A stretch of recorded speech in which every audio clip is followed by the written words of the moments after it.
Hey, I'm Mike, owner of KLN Solar, and today we're back with another episode of SolarProSaturday, where we're going to be taking a deeper dive into how you size a battery system. Let's get started. So today we're going to go over a quick recap. Why would you have batteries with your system? Go over the SolarEdge Energy Bank and Enphase and charge specs, and then get into some details on how to start sizing these systems. Starting points, rules of thumb, refining the design, and then setting some realistic expectations. So to start with, why would you want backup, or specifically battery backup? We know outages are getting more and more prevalent nationwide. They're lasting longer, they're affecting more people. Storms are getting more intense, the grid is getting overtaxed. More and more essential appliances for people are running on electricity too. I mean, think about all the electric cars. If you can't charge that, you can't go anywhere. Some places don't have good net metering, and you have to take advantage of peak shifting as well, where you're basically providing all of your own energy on peak and then using the grid to a higher extent off peak. And then as cost of items like food goes up, it would be more expensive if you lost power and lost all your food in your refrigerator. And finally, one of the biggest ones we're seeing now is there's a growing distrust of utilities and governments and all of that, and desire to be prepared for any future disasters. A big example of this would be just look at the Texas blackouts of last year. So we've got some options. We've got the SolarEdge Energy Bank. This is a DC coupled battery. That makes it more efficient because the energy is only converted once. You produce the electricity at the solar panel in DC. It goes to the energy hub inverter. If it's going to be used, it's converted and used. If it's going to be stored, it remains in DC, goes into the battery. Then when it comes out of the battery, it gets converted and used. So one conversion total. Also, there's less parts to fail. There's no inverters built into these batteries. They're using the central inverter for the whole system. And finally, this is fairly niche use, but certain areas that have AC system size limits, you can take advantage of DC oversizing. We're doing this a lot in core territory out in Colorado right now. Where basically we can take a 10 kilowatt AC rated inverter and put up to 20 kilowatts of solar on it by having the batteries on there to handle any excess. These batteries do come in 10 kilowatt hour storage increments. Each battery can produce 7,500 watts peak and 5,000 sustained. That's one of the highest out there right now. The caveat here is that each energy hub inverter, 7,600 and up, there is a 3,800 out there. I don't see much of a use case for that. But each inverter 7,600 and up maxes out at 15,000 watts or 15 kilowatts peak and 10,000 or 10 kilowatts sustained output. Higher than that, you just need to use multiple inverters. Each of these inverters, by the way, can take up to 3 batteries. So you can have up to 30 kilowatt hours, but you're really only getting the power output from 2 batteries. So that third one is adding energy storage capacity, but it's not adding power to the system. Panels here, when they're tied to the energy hub with the batteries, those panels charge the battery, as well as powering the home. Panels that are tied to additional energy hubs that don't have batteries, so for example, you had a 20K system with 2 7,600 energy hubs, but 1 battery, the panels tied to the energy hub with the battery can contribute to the battery. The ones to the other energy hub do remain online, even without the battery. They're still providing energy for the home, but they cannot directly contribute to the battery charge. The Enphase Encharge has been around for a little bit longer. It's a different technology. These are AC coupled, meaning that they have their own inverters built in. And in true Enphase fashion, they are microinverters. So you can see them right here in this picture. Advantage of an AC coupled system is that it's easier to retrofit to an existing system. You don't need a battery ready inverter. So these could go on any IQ7 or 8 system, be retrofit fairly easily. Problem here though is the energy has to be converted 3 times. It's converted immediately at the panel or at the microinverter at the panel. It's converted again back to DC when it hits the battery. And then when it's used, it has to be converted again. 3 conversions means more energy loss. On the plus side, it is a lithium iron phosphate chemistry. It's a fairly small difference, but it's a little bit more stable. It's a little bit more bulky, which is why this looks bigger. They do last a little bit longer. And they do come in 3.36 kilowatt hour increments. Most commonly, we sell the Encharge 10, which you see here without its case on, which is just 3 of the 3.36 kilowatt hour units. I don't see much use for anything smaller than a 10. So for the sake of the rest of this video, we're going to be comparing 10s versus 10s. So with the Encharge, a 10 kilowatt hour battery can produce 5,000 watts peak and 3,800 watts sustain. That's probably its biggest weak point right now, is it has a relatively low power output. When it's paired with the IQ8 series, specifically microinverters, all of the panels remain online, and all of them can contribute to the battery at all times.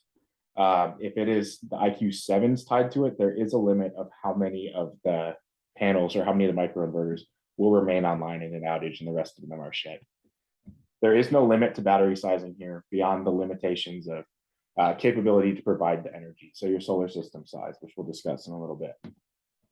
So real quick overview, easy table, comparing, again, especially the 10s. They're effectively the same in energy content, but the SolarEdge is about 25 or 50% larger in terms of peak and a little less than 50% larger in terms of sustained power output. And then this is the current for each of them. So you can see you're going to have a little more flexibility to power larger appliances with the SolarEdge battery. When we get into some sizing considerations, you have to consider basically two factors. You have your power output, and then you have your energy capacity. So some of the important starting points you want to ask, what are you trying to back up? That's number one. Is this going to be a whole home backup, a partial home backup? Partial home, how much of the home? Whole home, what appliances do you need? It's going to be very different doing a house down here in South Florida that has 3 air conditioners and all of the appliances are electric, and they have 2 electric vehicles and a pool, and they want everything backed up, compared to a home in Pennsylvania or New Jersey where a lot of the major appliances are gas, and it's a smaller home with a lot less AC requirements and whatnot. So you really need to get down to the appliance level. Also, what is the realistic desired duration of the backup? Do they want backup for a day, for 3 days? These batteries will recharge themselves when the sun comes back out, as long as you have a large enough solar system and you get good enough light output. But you have to think about what typically causes the outages. Here in Florida, it's typically storms. Do those storms blow away quickly and you get back to sunlight the next day?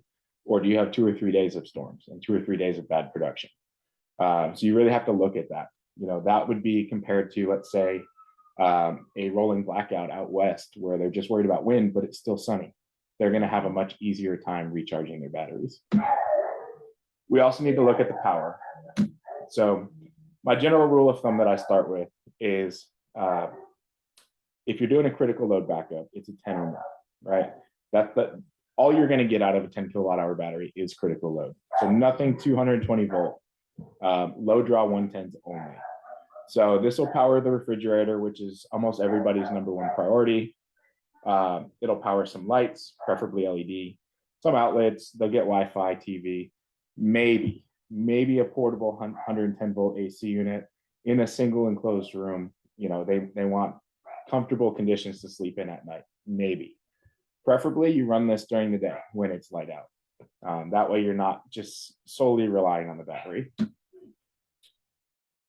So we go up to a 20 kilowatt hour battery. Now we can potentially run some small 220s, 220 volt appliances. You really want to look at the breaker size, the startup and steady demands, compare that to the battery specs of who you're using. You're going to also have the ability to do more low draw 110 volt breakers, maybe adding some computers in here. And then, the biggest difference here going to the 20 is you've got twice as much energy stored. So in the absence of production, you're going to be able to sustain a battery backup for a little bit longer.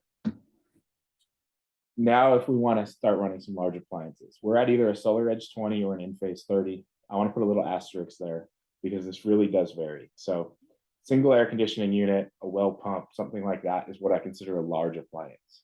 The Enphase 20 may be able to start some smaller ACs, 3 tons or less, preferably newer, preferably a higher SEER rating. May be able to do a smaller well pump.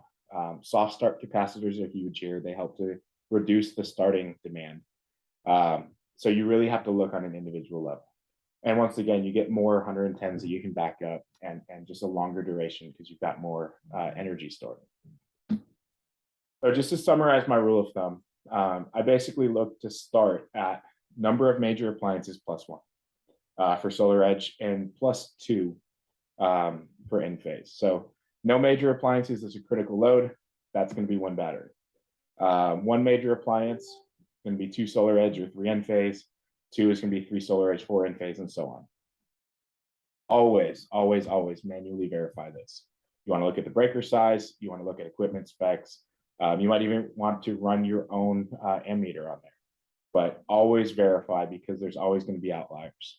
Some large, old, less efficient appliances might require more batteries. At the same time, smaller, newer, more efficient appliances might not require as many. And then always size for the worst case scenario. Overnight, bad storm, no sunlight, where you're relying entirely on the battery. That's what you want to use to size, because anything else is going to just work even better. Now we also need to consider the energy. So this is a little less precise, a lot more estimating here. You really want to look at the average daily consumption specifically for what you're backing up. If you're only backing up 4 or 5 breakers, there's no reason to look at the consumption of the whole home. Estimate the amount of time the battery would be required to support this without any solar output. And again, give yourself a larger margin of error. It's better to end the dark period or end the outage with some residual charge left than to be depleted in the middle of the night and just lose power. That would defeat the entire purpose. And again, what is the duration of the outage typical for the area? What are the weather considerations? Are we preparing for hurricanes in Florida, where we might have a day, 2 days, 3 days of bad weather, and then up to a month of power outage? Or are they going to be something like in California, the government blackouts during fire season, where again, it's still sunny, you're still producing. There's not really a storm in the area. And then what time of year do the outages typically occur? Again, if it's in Florida in hurricane season, if we're talking electric usage in August versus electric usage in February, that's going to be entirely different. Last one you want to consider is some energy production.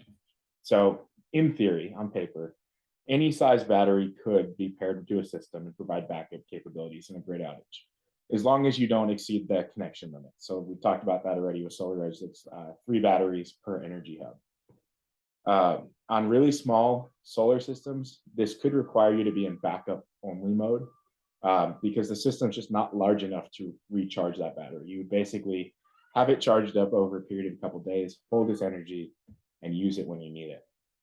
That's not the norm. That's not what we recommend. So typically you want to ensure that the solar is capable of providing the energy needed for the daytime operations and recharging of the battery at the same time. So that way the battery is ready for nighttime operations of those backed up loads specifically. Again, we're not necessarily talking about the whole home here. Remember to factor in weather considerations. If the weather's not good, if the sun conditions are not good, you're producing less than normal. So you're recharging slower than normal. You might even need the battery from time to time during the daytime. So oversized systems typically will charge the batteries faster. And more importantly, in inclement conditions, they're more likely going to be able to contribute to the battery. So that's our rule of thumb. That's where we start. Now we need to refine. So how much power or energy do you really need? Most major appliance data sheets will indicate their power draw, their startup surges, and their sustained requirements. This is especially important on anything with a motor or a compressor. These are the ones that have the big start surges, especially if it is a 220 volt appliance. Thinking about you air conditioners and well pumps especially. So what we're looking at and what we're concerned about is the amps. And the amps is the power divided by the voltage. So if you have something with a higher voltage like a 220, that requires even more power to generate the same amount of current. Another major concern that we have from time to time, getting more common, especially as we're starting to do some of these systems for people doing things like mining Bitcoins and working from home with some pretty intense computer systems, is you need to factor in the amount of usage and of the power supply, as well as the duration. So when we're looking at energy, that is the power times the duration. So whatever the amount of power that computer is taking based on how they're using it, times the duration it needs to run off grid, you need at least that much energy plus the rest of whatever you're backing up. So when you look at a data card, this is an air conditioner, you'll very often see the minimum circuit amps, minimum breaker size. They'll word it differently. That is a good place to start. So this air conditioner, I can almost guarantee you, is running on a 40 or even a 50 amp breaker. And actually it's saying the max up here is a 50. So 40 or 50 is what it's going to be connected to. That's just so it doesn't trip. but the minimum that it needs to be able to operate is 35.7. So you need to factor that in against what is the power output potential of whatever battery that you're looking at, whatever size you're looking at, whatever brand. Even better, take an actual ammeter and determine the actual starting surge and the actual steady draw. This becomes really important when we start doing things like soft start capacitors, which is something I have on this air conditioner. That helps to decrease that starting surge, make a more stable microgrid, make it easier to sustain the backup. And again, always provide a margin of error, err on the side of larger, not smaller. So you really need to think about what's the worst case scenario. What could start simultaneously? What could be running simultaneously? Anything that's backed up, you basically need to think that it's going to be able to, it's going to be the worst case scenario where they're both two major appliances are going to kick on at exactly the same time. And you need to be able to handle that. So is the AC starting at the same time as a second AC? Is the AC starting at the same time as a well pump? Whatever it may be. Even if you have a slight momentary deficit where your demand exceeds your capable output, your system will become unstable and crash. Yes, it will restart, but that's not good for your appliances are plugged into. It's not good for the battery. And your customer is not going to be too happy when every time the AC tries to kick on, his entire house crashes. So is there a better solution? There is. I'm starting to like putting smart meters on these systems. We've got spans, which I like to use when we're doing a main panel upgrade anyways. That is a complete smart panel, not smart meter. I don't know why I put that. It's a smart panel replacement. Lumen is very similar functionality wise, but Lumen will actually retrofit into an existing panel and make it into a smart panel. So I'll use those on newer houses that already have 200 amp panels. The thing I like about this is it gives you a dynamic backup priority list. So you set your priorities. What is most important that you have backed up? What is energized? Is going to be controlled in real time based on the battery output, the solar production, the state of charge. So if you have two batteries, but your solar is cranking out electricity, it's going to allow more circuits to be kept online.